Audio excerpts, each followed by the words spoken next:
And big page stories on the Daily Graphic Weekend Special.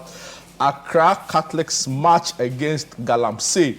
It was really an impressive turnout, really an impressive march, putting out that really important message on the need for government to find a lasting solution to the galamsey menace. So the story is here with a photograph of some reverend priests and nuns doing that protest walk and prayer walk, as they call it. 56 days to the general election. Stop unwanted foreign elements entry. Interior Minister charges Immigration Service. Onto some back page stories, football related. Feeding AFCON qualifying campaign. It's now or never for Black Stars, and it's in reference to that very important game happening on Tuesday against Sudan in Libya. The Mirror newspaper, they say they are Ghana's most popular weekend paper.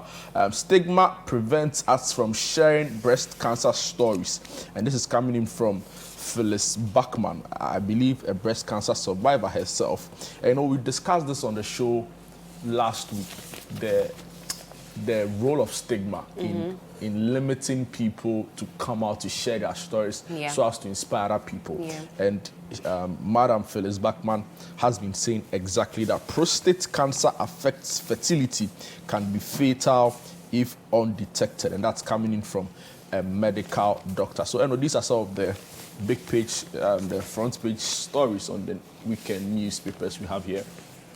All right, I think I have the same newspaper, so we can delve straight into the stories. Really? Yeah, I have Graphic and Mirror as well. Let's start with Accra Catholics march against galamsey in the Daily Graphic. And it says, in a powerful display of unity and spirituality, priests of the Catholic faith, religious and lay faithful of the Catholic Archdiocese of Accra, led by one of the auxiliary bishops of the Accra Archdiocese, Most Reverend Anthony Na Asari, continues on page 5, prayer walk through the streets of Accra to call for divine intervention in the fight against illegal mining, commonly called galamsey.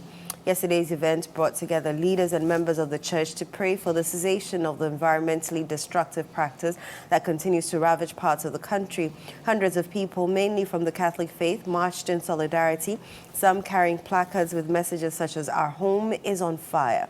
There's no planet B. The globe is warming up. Protect our future," among others. The walkers sang hymns, recited prayers, and called on the government to intensify efforts to stop illegal mining, which they said had not only degraded vast tracts of farmlands and forest areas, but also polluted vital water bodies. And it goes on and on and on and on. Before, a really important story. Right. I was hoping we just bring our viewers some headlines on the City Newsroom and ChannelOne Newsroom very briefly. Sure, go ahead. So over here it says, police dismiss falsehoods over Vomawo's medical expenses in custody. Some other big stories on the City Newsroom online portal. Catholic Archdiocese of Accra petitions Ekufuado over galamsey. ADB board chairman Dasibre Ekiamwa Ejapon II resigns. Over here to galamsey. Tutak declares strike, slams organized labor's withdrawal. In other news stories, they described it as a betrayal. Also here, 5 suspected land guards arrested for allegedly encroaching on GSA lands. Bank of Ghana directs Kwewu Manhene to resign as ADB board chair over 2 million fraudulent transaction. Over here, videos of the Catholics march against galamsey demand. You're Catholic, right? Yes, I am. But so why didn't you go for the walk? Because there's something called work. So unfortunately, I wasn't able to take part, but I was with them in spirit. I was with them in spirit. You could have elected to cover it in solidarity. Well, solidarity forever. I would have loved to do that, but I had to produce for 11 a.m. Yes, and make sure that we featured prominently in that bulletin. Fair enough. So you still found a way to push it through. Exactly. I love that. Just some final story. Galamsey fight deployment of military not sustainable, eco-conscious citizens. Over here to EC releases list of polling stations for elections 2024. On ChannelOneNews.com, some other stories very briefly. Look beyond Netflix. Idris Elba to African filmmakers. Interesting story. Maybe during the review, we should bring that up where we can look at it. Also here, it says, never despair, learn from those who came before you. Even chaka chaka to young artists. And also here, special singer and actor Christopherson dies at 98. Man, really interesting story. You know, it was our colleague in the newsroom, Jerry Fifi Annan, right? He had an interview with Idris Elba, and I think he made some really profound comments here on trying to make our film industry very attractive already. We say National Theatre, and you want to go into that conversation? It's not giving, right? So something else has to give, and I think that's a Gen Z. It's not giving. It's not giving. It's not giving what it's supposed to give. Too much by a lot of Gen Zs now. It's I affecting the lingo. In the newsroom, anytime a Juby tells me something, I'm like, Juby, what are you trying to tell me? I feel you. So, these are some of the big page stories. So we can still... let's go back to the Catholics marching against galamsey in Accra. So the walk lasted for about 4 hours. It commenced at the Holy Spirit Cathedral at Adabraka at 10 a.m. with participants marching through principal streets of the capital. And it ended at Christ the King Parish within touching distance of the Jubilee House, where a petition was presented to the Deputy Chief of Staff, Emmanuel Edumwa Bosman. And Most Reverend Asari presented that petition, and he observed with great alarm the destruction of the environment through illegal mining, and was baffled at the fact that all the communiques issued by the Ghana Catholic Bishops' Conference had fallen on deaf ears. And he says, as Christians, we feel compelled to do something beyond the many statements that have been issued regarding the disaster, hence our environmental prayer walk, to beseech God for his help, and also to pray for those in public offices who are vested with power to direct our collective resolve. And it goes on and on and on and on and on. And I was actually happy to see Bernard Mona and some other prominent figures taking part in that march, in that prayer march. I didn't know Bernard Mona was Catholic. Or now Bernard Mona is just a, I've seen him in a Catholic church before. Oh, okay. Yeah, so that's not to say I know for a fact that he's Catholic. But I won't be surprised if he's Catholic. But then again, it says lay people join. Yeah, so. and he has a history of protest, right? Yeah. It's interesting. He's a serial protester. Yeah, I mean, we've saved each other's contact. So I saw his status one time on WhatsApp where he had posted a photo of himself in a protest in 2005. Wow. Yeah, so he started not now. So he's been around protests, right? And he has his own challenges, remember, with the EC, because he's flag bearer for TNC. Yes, he sued them, he said that he has been unfairly taken out of the flag bearership race for December 7. And so it's interesting how he's able to find time, despite his legal struggles with the EC, and now go on a protest. But also because galamsey is a serious issue. It affects everybody, irrespective of political affiliation or creed or church or anything, right? Yeah. So it's important that we support in any way possible. And I want to commend the Catholic Church this morning for on behalf of the Catholic Church. For the remarkable show of leadership, right? We've been saying that we need to take some of these very important social issues to the pulpit. They've done that and beyond. They've taken it to the pulpit because they did the service even before, prior to the protest. A lot of the time we're hearing news reports of how priests were educating people, speaking out on it. Go back to Jama in the Western region, right? There's also another Reverend Father who's mobilized a community to stand against galamsey in the Jama community in the Western region. So clearly the Catholics are doing something right? And we need to acknowledge them and give them their flowers. And I hope that they are able to sustain this pressure beyond the election season and in the coming days. And just not on galamsey, but other issues that affect us as a people very seriously. So like galamsey, galamsey is what they've already done. So like corruption, right? And other social issues that affect us as a people. Yeah. Anyways, page 16 of the Daily Graphic Weekend Special, right? 777 lawyers called to the bar. 777. I'm sure this morning somebody's is getting an idea about what numbers to, please don't follow me. Don't follow me. 777. Let me issue this disclaimer. So 777 lawyers called to the bar. Newly qualified lawyers numbering 777 have been inducted into the legal profession, with a call on them to subject themselves to continuous learning beyond educating themselves about the law and procedure. Those called to the bar include a good number of the 499 students who were admitted into the Ghana School of Law in 2021 after a successful petition against their entry disqualification. The Chief Justice, Justice Gertrude Saki Tokonu, who made the call, explained that the world was rapidly evolving, especially with the technological changes, hence the need for new lawyers to resolve to continue to be committed to learning. That would enable them to properly serve their communities and the nation, since they must keep up with human innovation and creativity. It goes on to talk about the call. The Chief Justice call is pursuant to Section 7 of the Legal Profession Act 1960, Act 32. It states that the General Legal Counsel shall from time to time hold formal meetings at which duly qualified applicants shall enroll and call to the bar, but the counsel may at their discretion dispense the formalities under the section in any particular case. So big congratulations to all the newly qualified lawyers. You know, our senior colleague Godfred Akotoboafo, he posted something on his Twitter, and in wishing these new lawyers well, he said that to do the law proud. And I thought about it, I was like, here, because you have some lawyers who are not doing the law proud, right? Some for expediency, some for material gain, everybody's so I'm actually happy about this call to the bar and the mention of the 499 lawyers. I think there's a second batch of them who have been called to the bar. The last batch last year, they actually sent me a text message that they're very grateful that we shined a light on their story, because I think we're one of the first stations. I think I went with Albert the very first day, our cameraman Albert, the very first day to cover their protest at somewhere close to the, before they went to present their petition. I mean, I'm so happy for them. They have done so well. They say that we need more lawyers in the system. So maybe it's time for us to go pick up law firms. I don't know about that, but we'll see. You've never thought of it?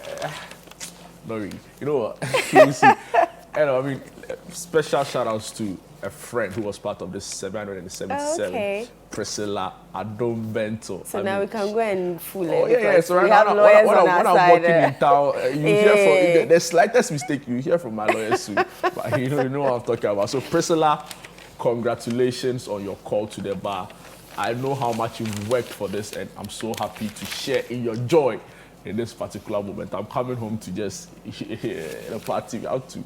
I know you come with me, right? Yeah, of course. We're going to a party. So we are coming home to come and enjoy with you. Yeah. So congratulations really to all the 777 lawyers who've been called to the bar. Yeah. So let's go to the Mirror, and it's talking about two different cancers today. On page 3, it talks about prostate cancer affects fertility and can be fatal if undetected, and that's according to Dr. Amwa.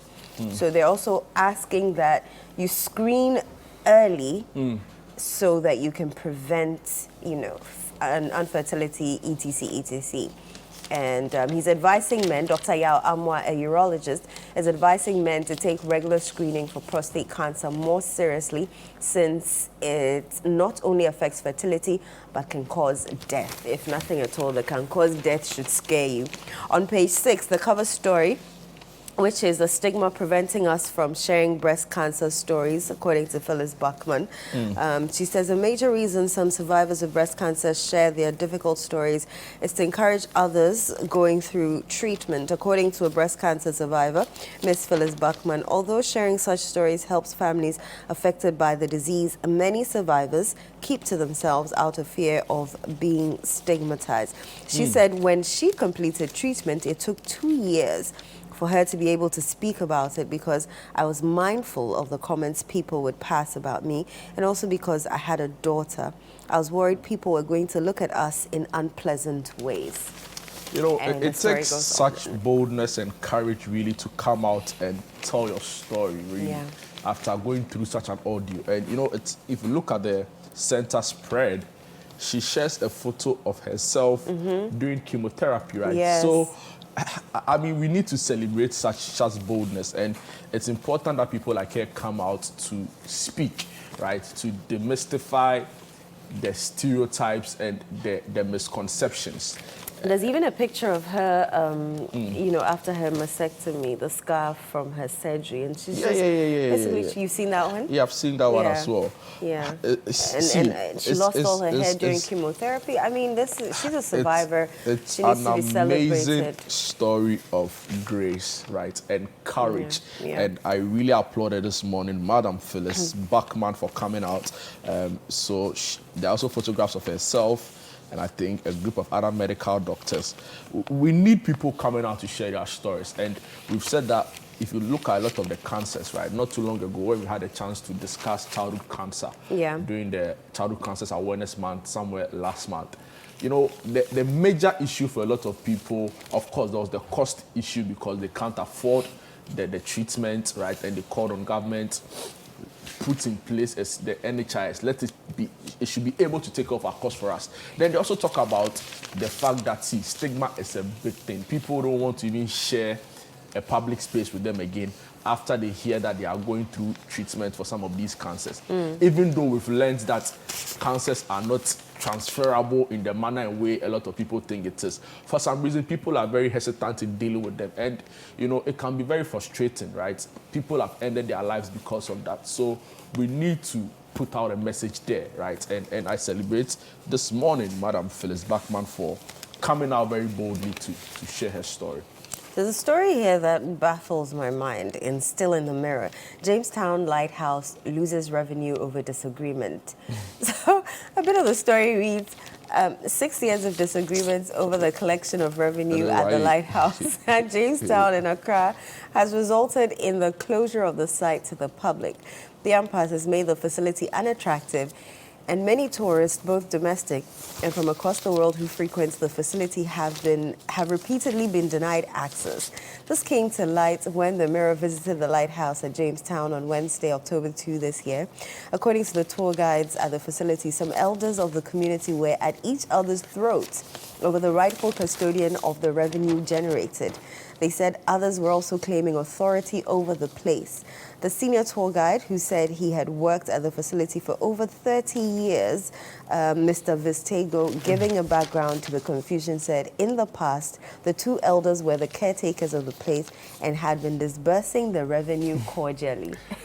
So did you just come inside and I tell you. Oh no, Charlie. But I thought that for such yeah. tourism sites, it was the government who took the revenue. Yeah, but you know, maybe you should get all the facts to the story. But okay, so the question is, asked if the facility was not under the management of the Ghana Museum and Monuments Board, he said it is for the Jamestown community and it is under our care. So it's a lighthouse and also like a tourist site, yes. Right? So it's playing, there's a duality of role here. Of course. So if maybe in one breath they can lay claim to the tourism authority and say that, well, it's a government agency mandated to take care of the place. And another breath, it has its role, it plays for the community and by extension, the surrounding and environment. So it's interesting, right? But you see, it's not too surprising because we've also been in a country where a political party will win an election and you see people rushing to seize toll booths and public restrooms. So yeah, I'm not too surprised that these things are happening, and we've always said that is not how you develop a country, right? Oh my word, They see it happening at the really higher level. Where, so for example, you take a state agency, one political party wins power, and the proper technocrats who are there are being even like pushed aside, and party people are brought in. So why shouldn't they do it at that local restroom or local toll booth somewhere? So it's a symptomatic problem of the kind of way our politics has degenerated, right? And we've been saying that we need qualified people in qualified places. If he's there, if they are there, are saying now that they're fighting over the thing, maybe government needs to step in. Because the most painful thing is that the revenue they are generating will not even be used to maintain the place, of course, to improve its attraction for tourists, right? Yeah. And I don't know. It's just. I think now government needs to step in, because if they're losing people, you know, the standard fee apparently is 10 Ghana cedis, and well, it depends. If you're Ghanaian, 10. If you're that's a lot of money. If 100 people go in a day, that's a lot of money. Yeah, cool. Yeah. So they need to come to some sort of agreement. Either government steps in, because we can't have the Jamestown Lighthouse closing down. Funny enough, really I haven't been there yet. Oh, I've been there before. You've been there before? During the Charlotte Festival. Okay, I've seen it, but I haven't like entered the place. Like, they allow people to climb all the way to the top, take photos of the There's sea one in the Volta region that community. I went to with Fred Duho, and that was interesting. It was a climb, actually. We had to go to the top. Wow. It was a difficult climb, but it was interesting as well. Some other health news, free public education for our viewers. Right. Because prostate cancer affects fertility and can be fatal if undetected. And that's coming in from Dr. Amwa, a urologist with a specialty in fertility. Dr. Amwa has advised men to take regular screening for prostate cancer more seriously, since it not only affects fertility but can cause death. He explained that after surgery to manage the cancer, a man is unable to naturally have children even though he's able to have sex. Wow. Let me take that again. He explained that after surgery to manage the cancer, a man is unable to naturally have children, even though he may be able to have sex. In a chat with Emiro in Accra last Wednesday to create awareness about prostate cancer, Dr. Amwa, who works with the Kolebu Teaching Hospital and consults at the Master Health Systems in Kotobabi in Accra, said the cancer, when diagnosed early, was easier to manage, and that could be only achieved through screening. He explained that if a man had a surgery as part of the treatment for prostate cancer, he was unable to have children the natural way, except through vitro fertilization by taking the sperms from the testes. Wow, you definitely don't want to be in a situation like that. Asked about the extent to which prostate cancer was serious in the country, Dr. Amwa said it is a very big problem. Each year, 1 in every 4 black men is diagnosed with it. On the causes, Dr. Amwa said even though the exact cause was not known, the risk factors include age, race, family history, explaining that the risk rose as men grew older and prostate cancer was more common in black men. The symptoms of the condition include trouble urinating, erectile dysfunction, and blood in urine. On the preventive measures, the urologist said regular screening remained key, since any abnormality would be seen early for medical attention. Wow, so another cue to take our health seriously, especially our prostate as men, right? And they said that on the preventive measures, regular screening is important, since any early detection can save you your life, rather than waiting and keeping it very late till you attend or get some medical help. It could be really fatal. So that's the message this morning. There's a story here, page 28, No Bra Day, prioritizing breast cancer awareness, not sexualization. So, you know, No Bra Day is tomorrow, October 13. The world observes No Bra Day. I thought it was somewhere in the 20-something. I actually thought it was the 30th or so. Wow, but interesting. He says tomorrow, October 13. And they are saying it's not to sexualize what? Yes, it's not sexualization of the breast. So it's for what? It's to raise awareness about breast cancer. So he says, and the writer is a doctoral student and a health communications specialist at University of Kentucky, US. And he says that an annual event aimed at raising awareness about breast cancer and promoting early detection through regular screenings. Unfortunately, the day, which should focus on the serious issue of women's health, often gets sidetracked by discussions that sexualize the female breast rather than focusing on its importance in life-saving health conversations. No Bra Day should remind us of the significance of breast cancer awareness, the need for regular screening, and the importance of accurate information. So do not sexualize the No Bra Day, rather make sure that you encourage women to. I don't know why you're emphasizing on it like that, but No, because I've seen your point it. is well Someone will noted. see you, today's nobody, why are you wearing a bra? Or why are you not wearing a bra? Maybe it's out of a genuine concern, right? genuine For you to also concern? create awareness. What genuine concern? You shouldn't, because They're why just are you not? sexualizing the thing. And we are asking you not to sexualize it. Thank you very much. Your call is well noted, but I don't Thank know you what you're very talking about.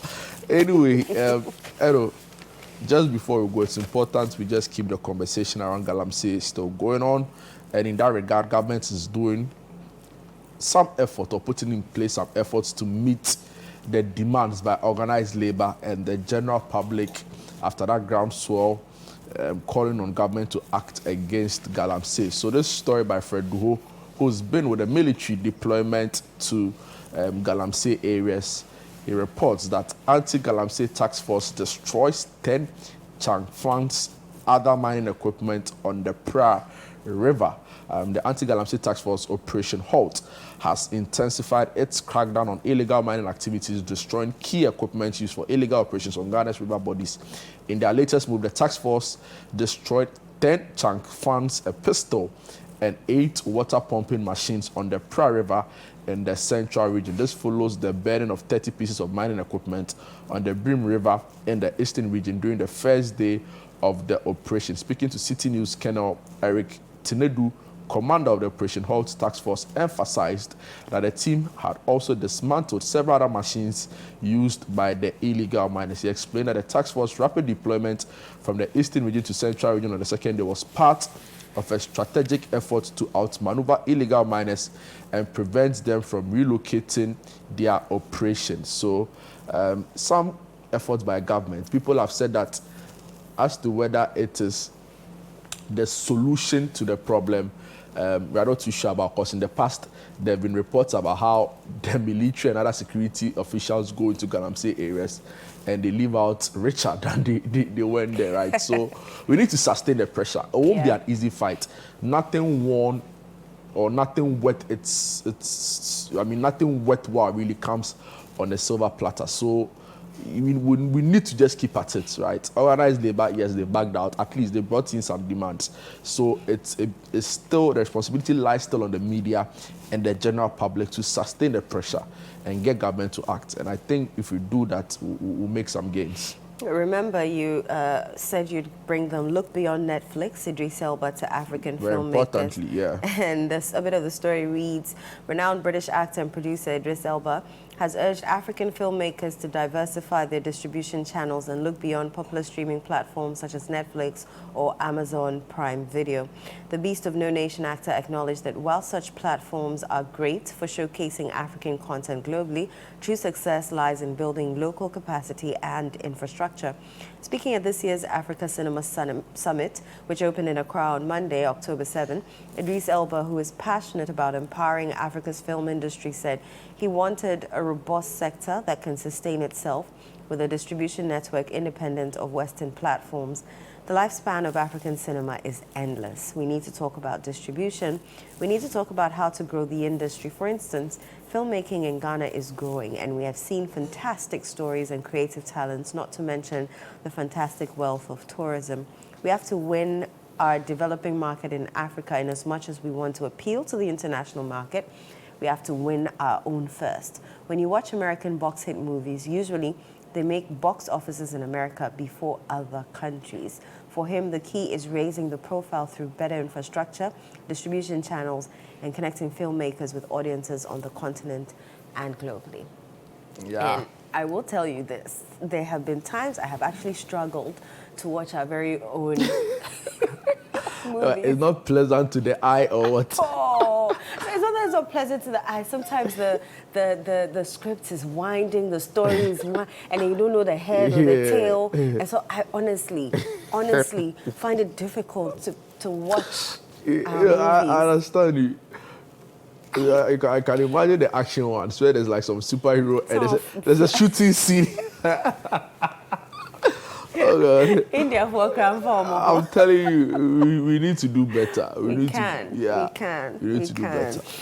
Because if you compare our cinema market to Nigeria. Yeah, you know, people say for music, maybe yes, but you can clearly tell that we are pushing up, right? Like, we are getting there in terms of the quality of music we are putting out these days, yeah. right? Yeah. Our acts are doing amazing for themselves. The Stone Boys, Sarkodie, all of those guys, right? But for the film industry, it's still like, even like like you were saying, the storylines, the scripts, the feel of the movie, the appearances. No, I can't be, but we'll get there.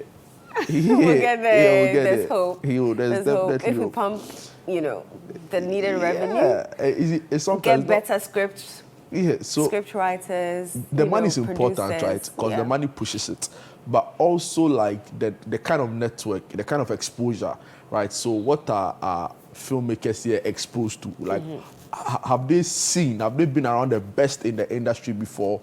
Are they taking advantage of some of these new conferences happening in different places? You get it. So exposure is also big. More movies, I know. How are you taking part in those conferences? Charlie, some way, but I don't know. But we will get there. I like the way, despite the challenges at the National Theatre, you get a sense that they are still trying to push. Yeah. Right. Yeah. So 2 weeks ago we had Nana Fredia Oforiatta, who's the board chair, come talk about some of the things they are still doing, despite its deplorable state. But we've also said that, see, to propel it to the next level, you need a proper functioning national theatre, right, in all of its glory. So there's a proper theatre as a structure, and also all the other things they are doing, the conferences, the events, all of that has to come together, right? You can't do one and leave one. So you can't be doing conferences while the National Theatre is in shambles, right? So it should be a holistic approach. And the more we do it, it's because we've never been in short of talent. Of course not. The average Ghanaian creative is a very talented person. So it is just that enabling environment to push it to the next level. And so we need to keep at it. We don't have a choice but to succeed. And on that film note, yeah, we'll be right back. We're taking a break shortly. Do not pick up your remote. We have so much more for you.